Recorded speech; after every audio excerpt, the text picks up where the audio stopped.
Itura ria Ndarugo kware-inĩ ici migambo ya thumba, nyundo na tindo niyo iraiguika. Atumia na athuri aya merutaniirie mari na mwihoko wa ati nduma ikiingira ni megukorwo mena kindu muhuko. Wina uria uroneka niguo turutaga guku wira uria wonekaga ni uyu wa kuhura kagoto, uyu wa mahiga maya, gutire na undu ungi.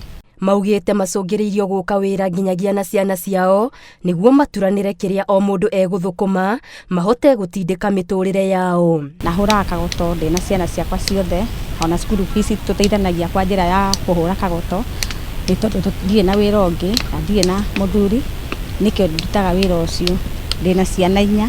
Aciari aya ni mari na mauritu tondu mena uritu wa kuriha nyumba na mena uritu wa kurihira school fees.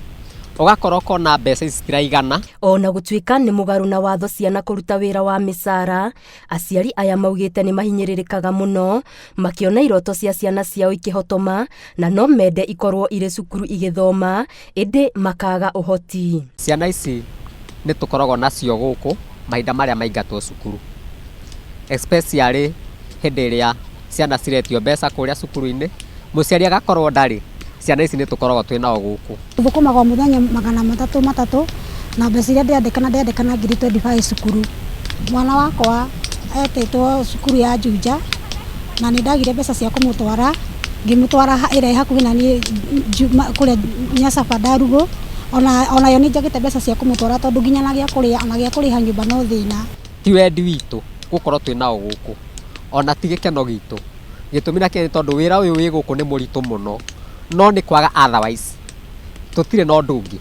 Makiria na uguo maugite mamukagira musara wa igoto na uria kaingi utamahotithagia gukinyaniria mabataro mao mothe. Ni njagite mbeca ici ngiota mwana ucio ngiota kurikia cukuru kana mangiota gukorwo cukuru mari othe. Niĩ ndire na ũndũ ũngĩ ingĩka tiga o kũhũra kagoto. Ona gutuika thirikari ni ihotorete gutigirira ciana ciothe ire cukuru, nyingi ciacio ciaya gukorwo ciohekete mawira-ini ta maya, hihi imwe igitindikiririo ni mathina nacio ingi ikiheneka ni mang'otore maria cithukumaga. Ngiribotera Inooro TV, Getu Wangari Maria wa Muigana.